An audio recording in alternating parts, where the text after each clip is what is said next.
वो अपने समस्त दुखों, पापों और कष्टों से मुक्त हो जाता है। आपके गण आपके कृपा पात्र हैं, इसीलिए उन्हें कैलाश में निवास करने का अधिकार है। किंतु ये मेरा भक्त है और मेरा भक्त होने के कारण इसकी गणना भी आपके गणों में होनी चाहिए और इसे भी कैलाश में रहने का अधिकार मिलना चाहिए स्वामी।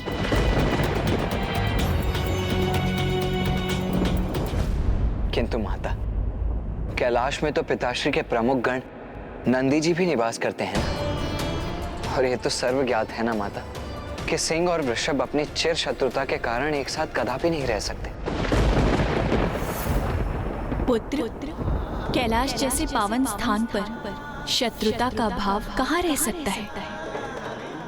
कैलाश जैसे स्थान पर सभी जीवों को समान सम्मान प्राप्त होता है, जहाँ कोई भी जीव किसी भी अन्य जीव का आक्षेप नहीं करते, जहाँ के वासी अहंकार से परे हैं, द्वेष, ईर्ष्या, शत्रुता जहाँ स्वतः ही मिट जाती है, जहाँ विचार एवं कर्म में किसी भी प्रकार की नकारात्मकता का कोई भी स्थान नहीं होता। पुत्र, मैं उचित कह रही हूँ ना स्वामी?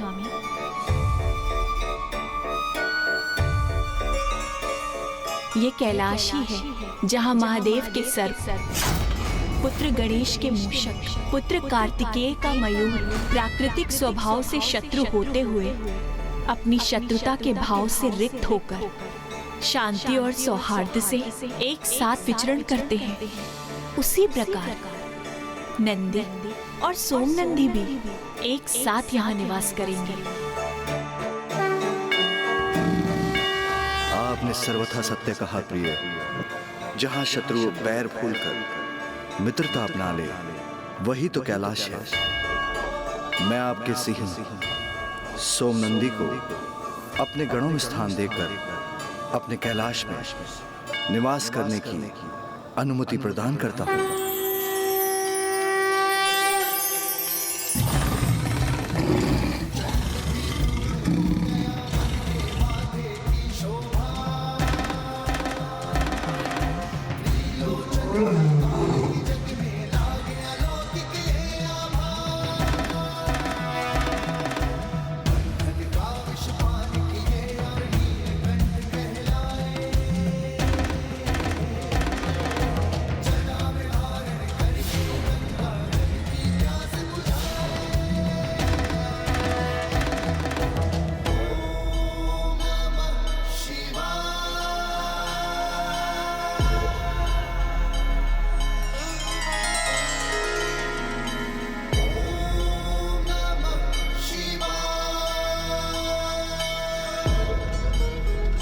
माँ, आपको ये लाल पुष्प पंखुड़ियों की परत कैसी प्रतीत हो रही है? मैंने स्वयं आपके स्वागत में इन्हें बिछाया है। ये तो अति सुंदर है पुत्र।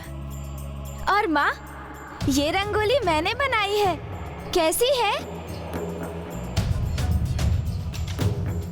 ये भी अति सुंदर है। नाथ, मेरे दोनों पुत्रों ने इतने उत्साह से मेरे स्वागत की व्यवस्था की है, किंतु आपने मेरे स्वागत के लिए क्या किया है नाथ? पार्वती, पुष्प तो नहीं, किंतु मेरे नेत्र, मेरे प्राण, मेरी प्रत्येक श्वास सभी आपकी प्रतीक्षा में कब से बिछे हैं।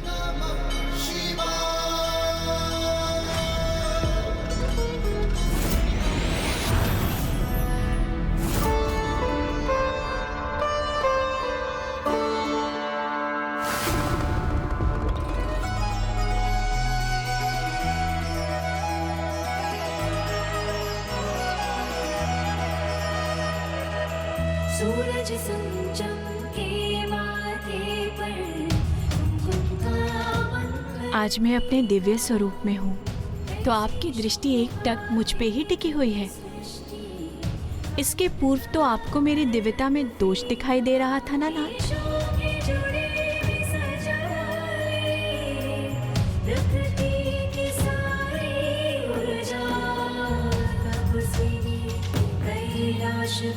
देवी, देवी महागौरी प्रिय, आपके तो सभी स्वरूप दिव्यता से परिपूर्ण हैं।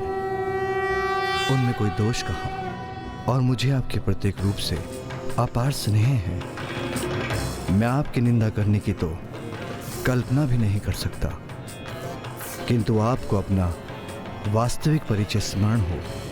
आपका ये दिव्य स्वरूप सृष्टि के हित में संसार के समक्ष उजागर हो। आपका ये दिव्य रूप अपनी दिव्यता से सृष्टि का उद्धार करे। ये लीला तो इसलिए हुई है। स्वामी, ये किस लीला का उल्लेख कर रहे हैं? अर्थात मेरे इस रूप को धारण करने का कोई और उद्देश्य भी है? इस प्रकार माता पार्वती ने माता महागौरी रूप धारण किया और उन्हें अपना वाहन सोमनंदी भी प्राप्त हुआ। माता का महागौरी स्वरूप स्त्री के जीवन में उसके द्वारा उसके दिव्य अर्थात वास्तविक स्वरूप, उसका सहज स्वतंत्र स्वभाव, उसके आंतरिक गुण और क्षमताओं को उजागर करने का प्रतीक है। किंतु माता पार्वती द्वारा माता महागौरी रूप धारण करने का अभिप्राय दिव्यता एवं सौंदर्य प्राप्त करने से कहीं अधिक था। माता महागौरी को तो एक बहुत बड़ा कार्य संपन्न करना था। अब वो कार्य क्या था ब्राह्मण देवता? उन्हें देवताओं के अहंकार को भंग करना था। ये तब की घटना है जब देवताओं ने अत्यंत शक्तिशाली कल्मेश असुरों को पराजित किया था। देवराज इंद्र की, देवराज इंद्र की, देवराज इंद्र की, देवराज इंद्र की, देवराज इंद्र की, देवराज इंद्र की, देवराज इंद्र की, देवराज इंद्र की, देवराज इंद्र की, देवराज इंद्र की।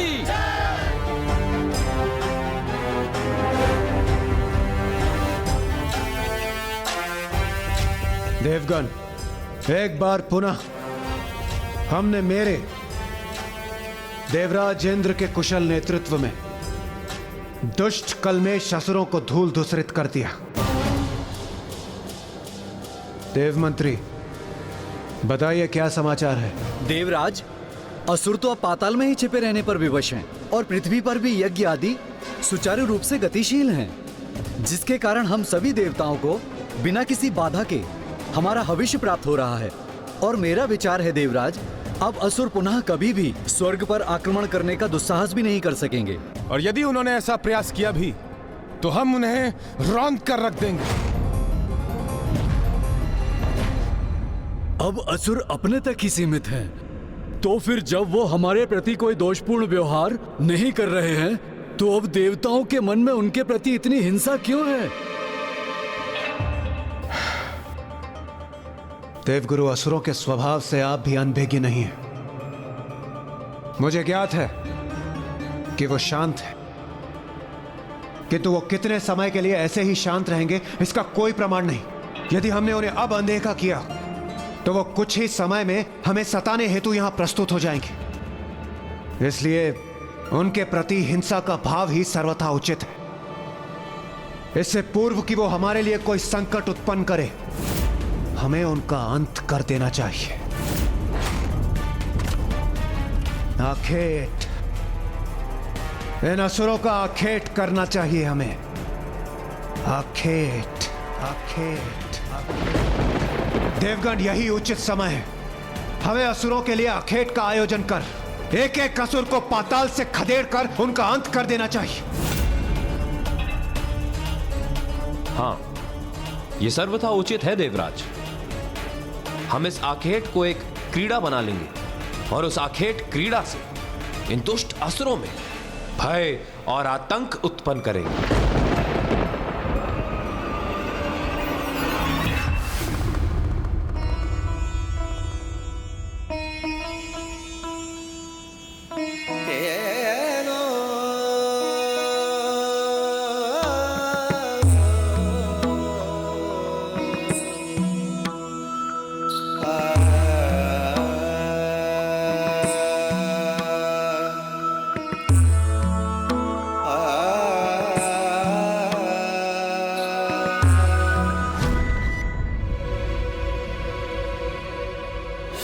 वरुण देव सर्वथा उचित कह रहे हैं देवराज। हमें असुरों के प्रति सज्ज रहना होगा। हाँ देवराज, उचित कहा आपने वरुण देव। सर्व शक्तिशाली है हम, इसीलिए उन असुरों को हमसे आतंकित रहना ही चाहिए। हाँ वायुदेव, श्रेष्ठतम है हम देवता। हमारी योग्यता तथा बल के कारण ही तो संसार में जितने भी धन, संपत्ति तथा अनमोल वस्तुएं हैं, उनके सुरक्षा का दायित्व हम पर है। समूचे ब्रह्मांड में सर्वश्रेष्ठ है हम देवता, इसीलिए स्वर्गलोक का अधिकार प्राप्त हुआ है हमें। अपराजित है हम देवता, कोई हमारा स्पर्श करने का साहस भी नहीं कर सकता, क्योंकि त्रिदेव हमारे सहायक हैं। माता आदि शक्ति हमारे साथ है, तो हमें कोई भला कैसे पराजित कर सकता है?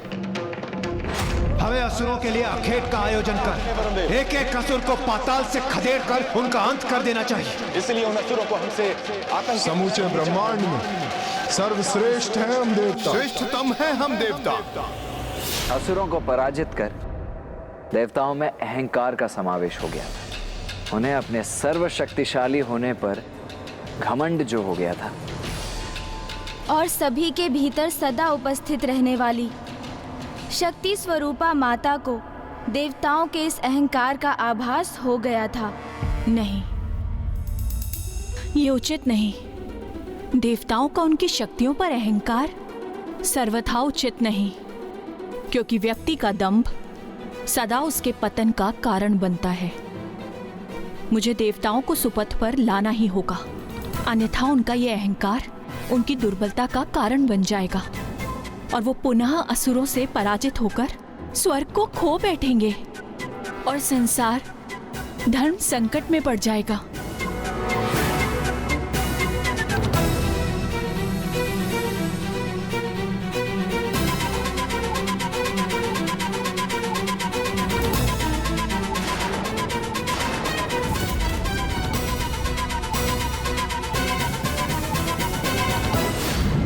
संतान सुपथ से भटक जाए तो उसे सुपथ पर लाना माता का ही कर्तव्य होता है। तो उसी कर्तव्य को निभाने हेतु मुझे देवताओं के अहंकार को भंग करना ही होगा।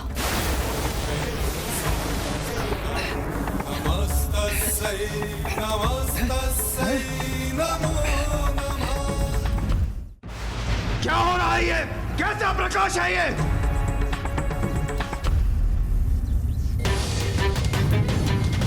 देवराज, ये कोई मायावी असुर शक्ति पुंज प्रतीत हो रहा है। अभी तो हमने इन असुरों को पराजित किया था और अभी उन्होंने इस शक्ति पुंज को बेच दिया हम पर आक्रमण करने हेतु। देखा देवगुरु, कितने कपटी हैं ये असुर। दया के योग्य तो ये कदापि नहीं। इन असुरों को चुन चुन कर उन्हें भस्म करना होगा, हमें सर्वनाश करना होगा इनका। इंद्रदेव, इससे पूर्व कि यह हमारे लिए संकट बने, हमें जांच कर ज्ञात करना चाहिए किसकी माया है इस शक्ति पुंज के पीछे। हाँ। वायुदेव, आप इस शक्ति पुंज के निकट जाइए, जाकर देखिए इसके विषय में और क्या ज्ञात कर सकते हैं आप। उचित है देवराज।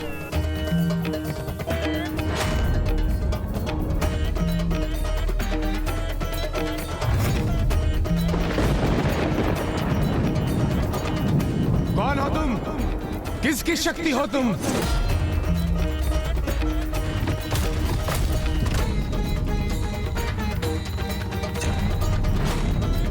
मेरा प्रश्न नहीं सुना तुमने? किसकी शक्ति हो? सर्वप्रथम आप बताइए, कौन है आप? अच्छा, स्वर्ग में आकर तुम मेरा परिचय पूछने का दुस्साहस कर रही हो। वायुदेव हूं मैं, वायुदेव। इस समस्त संसार का प्राण हूं मैं। इस संसार में मुझसे अधिक बलवान कोई भी नहीं। बड़े से बड़े नगर को पल भर में उजाड़ सकता हूं मैं, उसे धूल में परिवर्तित कर सकता हूं। समझ गई मेरी शक्ति? लगता है तुम्हें मेरी शक्ति का परिचय देना होगा। उसकी कोई आवश्यकता नहीं। अर्थात समझ गई कितना शक्तिशाली हूं मैं। इतने ही शक्तिशाली हो तो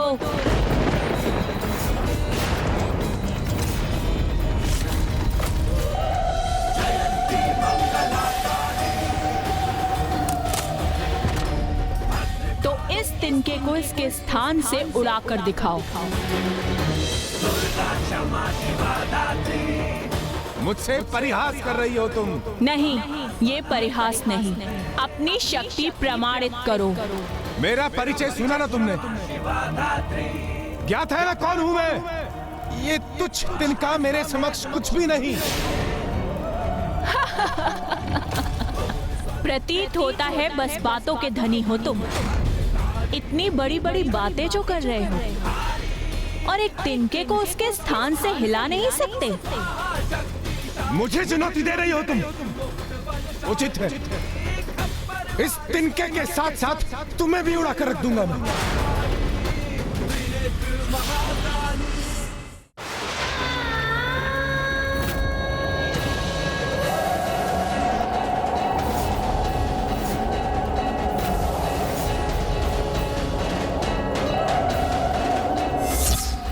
इस तिनके को कुछ भी नहीं हुआ।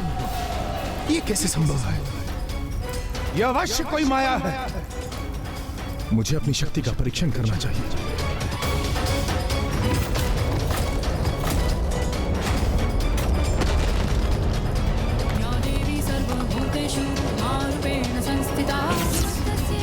मेरी शक्ति तो अपने स्थान पर स्थिर है, वो तो तनिक भी क्षीण नहीं पड़ी। मैंने उस पर्वत को ध्वंस करने के लिए नहीं कहा था आपसे, मैंने तो बस इस तिनके को हिलाने के लिए कहा था।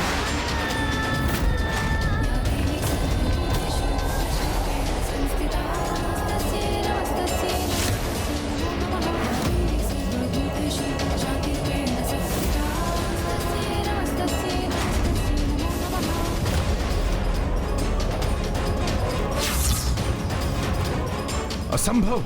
मेरा तीव्रतम प्रहार भी इस तिनके को हिला तक नहीं पाया। जाइए, जाकर कह दीजिए सभी देवताओं से कि स्वर्ग में यदि कोई वास्तव में शक्तिशाली है तो वो मेरे द्वारा स्थित इस तिनके को उसके स्थान से उड़ाकर अपनी शक्ति का परिचय दे।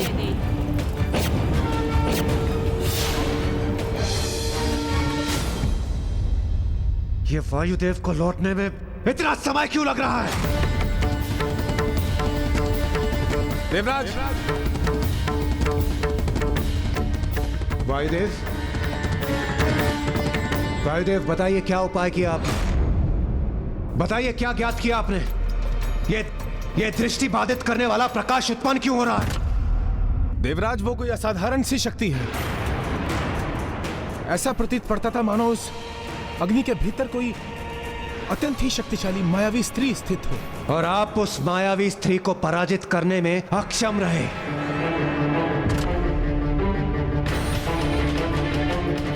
एक स्त्री का इतना तो साहस कि वो मेरे स्वर्ग लोक में आकर यहाँ के क्रियाकलापों में बाधा उत्पन्न करे।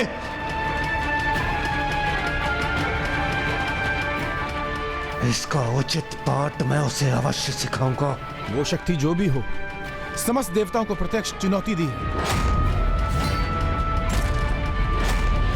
और उसने कहा है यदि जाइए, जाकर कह दीजिए सभी देवताओं से कि स्वर्ग में यदि कोई वास्तव में शक्तिशाली है तो वो मेरे द्वारा स्थित इस तिनके को उसके स्थान से उड़ाकर अपनी शक्ति का परिचय दे।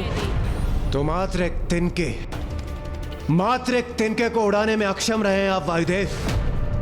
देवराज, मेरा विश्वास कीजिए, वो कोई साधारण शक्ति नहीं है। साधारण हो अथवा असाधारण, उस शक्ति ने तिनके को उड़ाने की चुनौती दी है ना, किंतु मैं उससे कहीं अधिक करूंगा। तिनके को भस्म कर दूंगा मैं। देवराज इंद्र, मुझे आज्ञा दीजिए।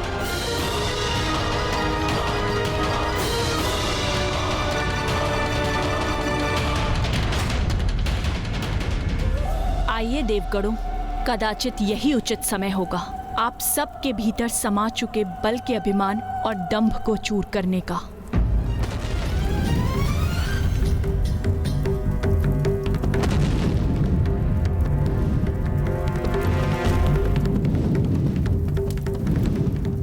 तुम्हारा तिनका इस अग्नि में भस्म होने से कैसे सुरक्षित रह सकता है? वो अवश्य भस्म हुआ होगा। कदाचित वो ज्ञात करने का समय अब आ गया।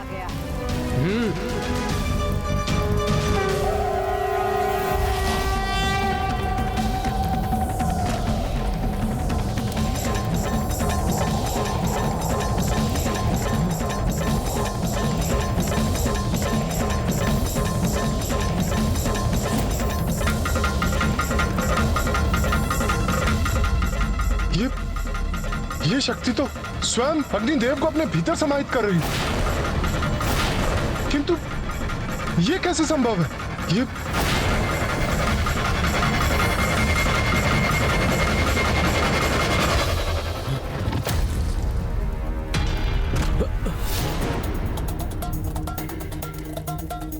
बहुत अहंकारी प्रमाणित हुए आप अग्निदेव।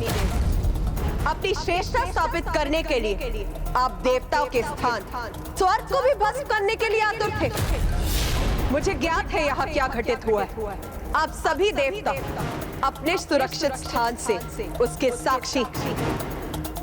तो है कोई और देवता जो इतना शक्तिशाली हो, जो मेरे द्वारा स्थित किए गए इस तिनके को इसके स्थान से उड़ा सके?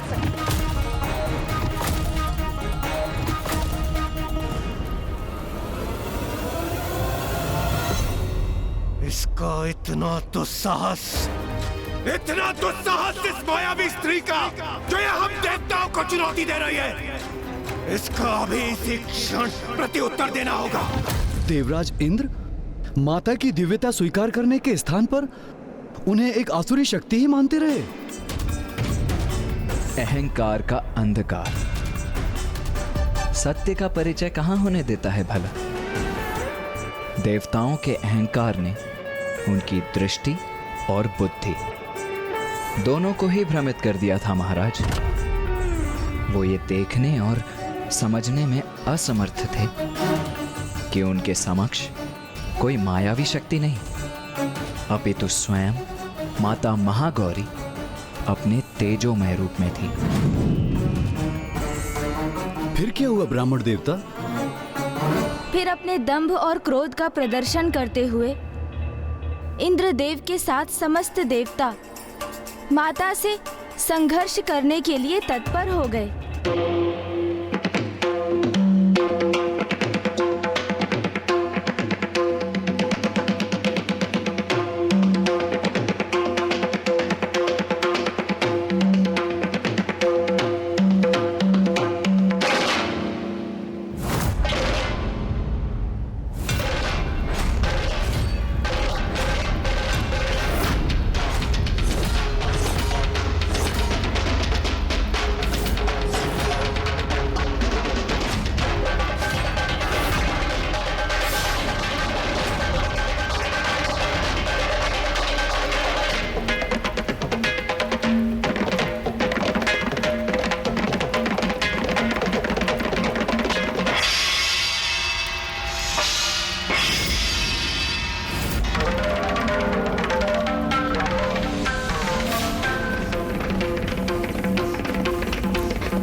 वरुण देव ने अत्यंत शक्तिशाली जल प्रवाह को उत्पन्न कर उसे उस तिनके पर केंद्रित किया। मेरे जल का शक्तिशाली प्रवाह शांत कर देगा इस तेज पुंज के तेज और इस तिनके को भी बहा कर ले जाएगा।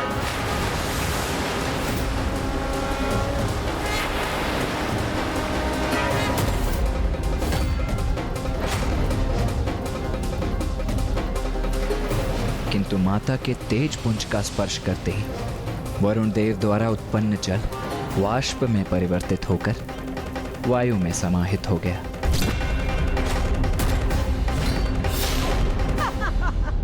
फिर सूर्य देव ने अपनी सूर्य की किरणों की शक्ति से उस तिनके को हटाने का प्रयास किया, किंतु वे विफल हुए।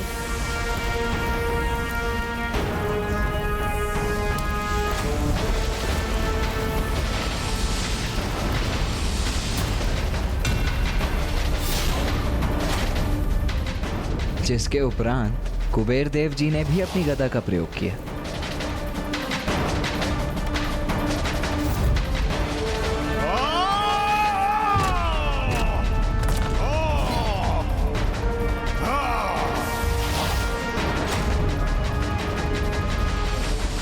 लो, उड़ा दिया तुम्हारा तिनका मैंने अपनी गदा के प्रहार से। अच्छा, इतना विश्वास है अपनी शक्ति पर, किंतु आपका ये विश्वास निराधार।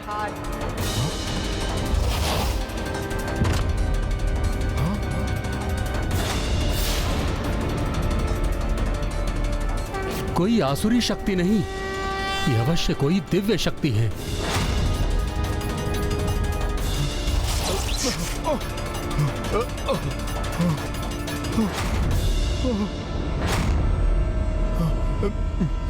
मेरी गदा ही छिन्न भिन्न हो गई और तिनका अभी भी अपने स्थान पर ही स्थित है।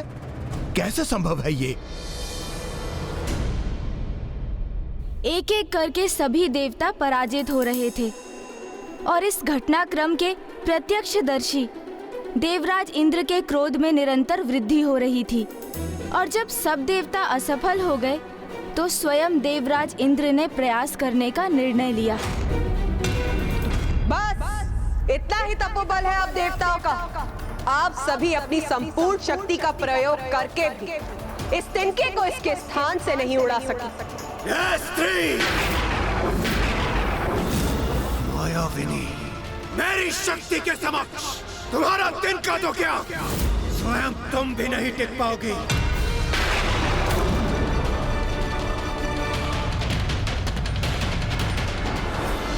मुझे इंद्रदेव को इनका सामना करने से रोकना होगा। मैं अपने तपोबल से कैसी शक्ति उत्पन्न करूंगा, ये तुम्हें अभी ज्ञात नहीं।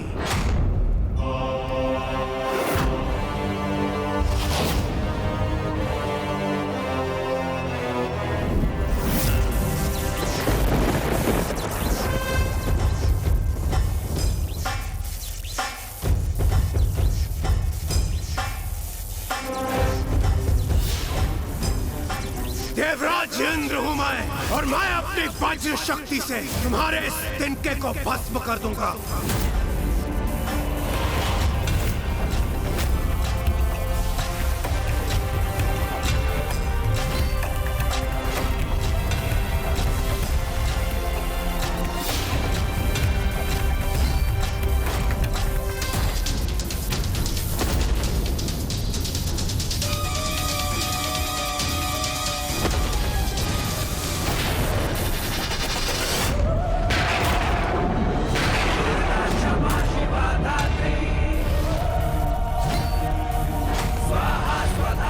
इंद्रदेव, आपकी यह शक्ति इस तिनके को तो नहीं हिला सकी, किंतु ये पलटकर हम पर ही वार कर रही है।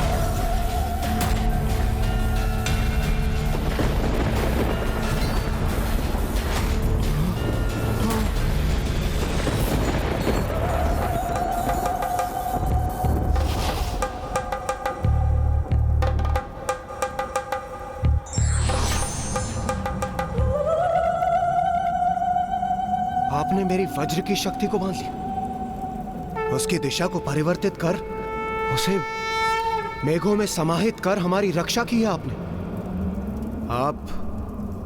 आप कोई शत्रु शक्ति नहीं हो सकती, तो फिर कौन है आप? कृपया अपना परिचय दीजिए। आप सबके भीतर जो शक्ति उपस्थित है वही हूं मैं।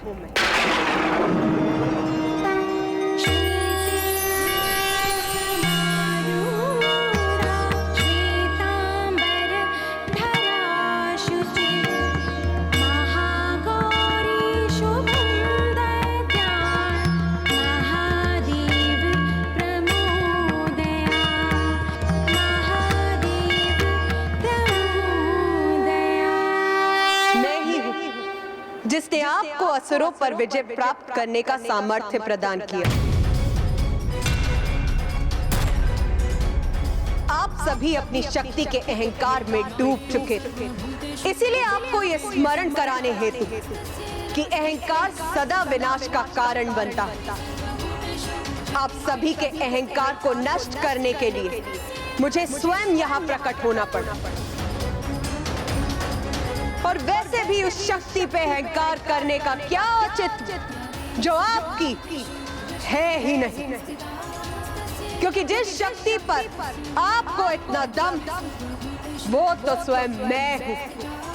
मैं। माता, हमें क्षमा कर दीजिए, हम अहंकारवश आपको पहचान नहीं पाए।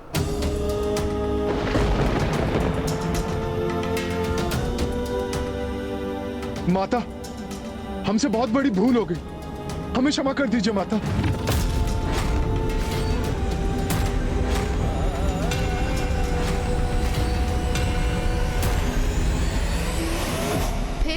फिर क्या हुआ ब्राह्मण देवता? क्या माता ने देवताओं को क्षमा कर दिया? आपका क्या विचार है? आपके अनुसार क्या हुआ होगा माता?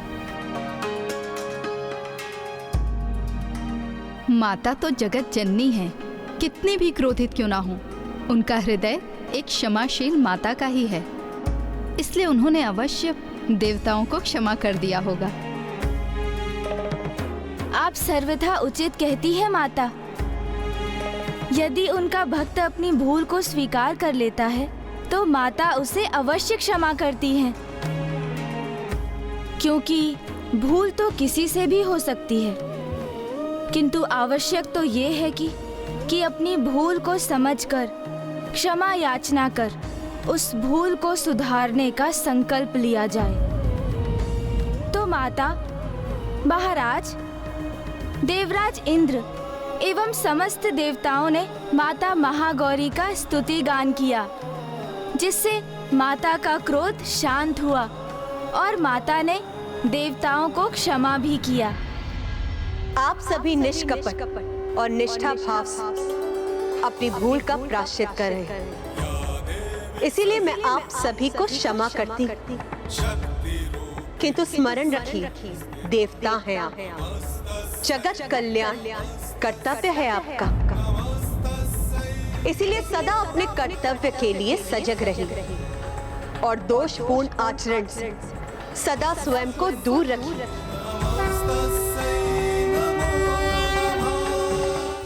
माता की शक्ति तो अमोघ है और पूर्ण निष्ठा और भक्ति से उनकी उपासना करने वाले भक्त के सभी कलुष धुल जाते हैं। पूर्व काल में किए गए पाप मिट जाते हैं और भविष्य में दुख, संताप, पाप, रोग ऐसे भक्त के निकट भी नहीं आते हैं और माता के ऐसे निष्ठावान भक्तों को सकारात्मक शक्तियां भी प्राप्त होती हैं। अब हम माता महागौरी की आरती करेंगे।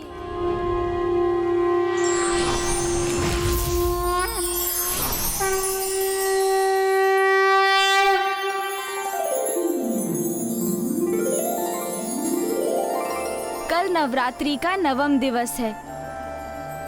कल हम माता के 9वां रूप माता सिद्धिदात्री की कथा कहेंगे।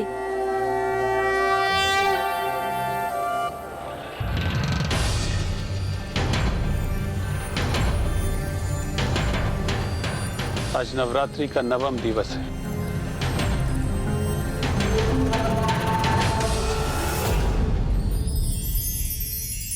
माँ, आज हम महाराज देवोदास और माता सरला को आपके 9वें स्वरूप की कथा सुनाएंगे। हमें आशीष दीजिए कि हम आपकी कथा को संपन्न कर सकें और हमारे यहाँ आने के प्रयोजन को सिद्ध कर सकें।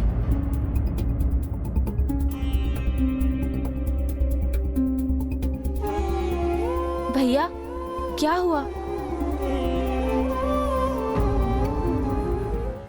जैसे जैसे इस संसार से वेद लुप्त होते जा रहे हैं, वैसे वैसे हम देवता भी दुर्बल होते जा रहे हैं। और दुर्गमासुर के आतंक में वृद्धि के कारण सृष्टि पर संकट की छाया और भी गहराती जा रही है। इस समस्या का समाधान तभी संभव है जब महाराज देवोदास अपनी भूल को समझ ले। और यदि ऐसा नहीं हुआ तो? यदि हमारे समस्त प्रयासों के पश्चात भी महाराज देवोदास अपनी भूल समझने में असमर्थ रहे तो? यदि हम अपने उद्देश्य को पाने में असफल हो गए तो? भक्त की भक्ति कभी असफल नहीं होती देवराज इंद्र। चिंता करने के स्थान पर हमारा कर्तव्य है उचित विधि विधान और पूर्ण निष्ठा के साथ नवरात्रि पूजन को संपन्न करना। भैया, जिस प्रकार हम पूर्ण समर्पण और भक्ति भाव से माँ की पूजा करते आ रहे हैं, उसी प्रकार हमें फल की चिंता त्याग कर संशय के चक्रव्यूह में ना उलझकर कर्म पथ पर स्थित रहना चाहिए। क्योंकि नियति पर तो हमारा कोई नियंत्रण नहीं है भैया। जो होना है वो तो होकर ही रहेगा। इसलिए यदि हम अपने संशय और चिंता पर नियंत्रण रख भक्ति भाव धारण कर तो माँ अवश्य हमारा पथ प्रदर्शन करेंगी और हमें सफलता प्रदान करेंगी भैया।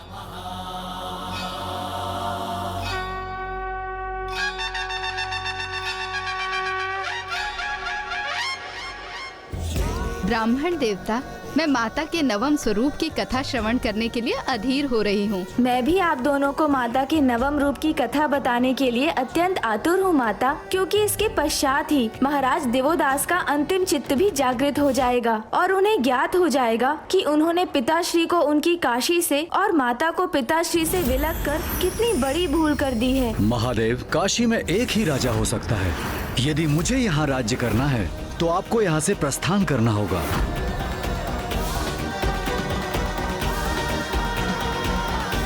गणेश,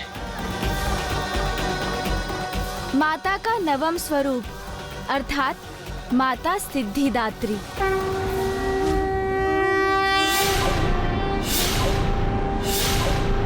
उनके दिव्य मनोरम रूप में माता की चतुर्भुजाएं हैं। उनके दाहिने ओर के निचले हाथ में चक्र और ऊपर के हाथ में गदा धारण करती हैं माता, और उनके बाईं ओर के निचले हाथ में शंख और ऊपर के हाथ में कमल पुष्प स्थित है।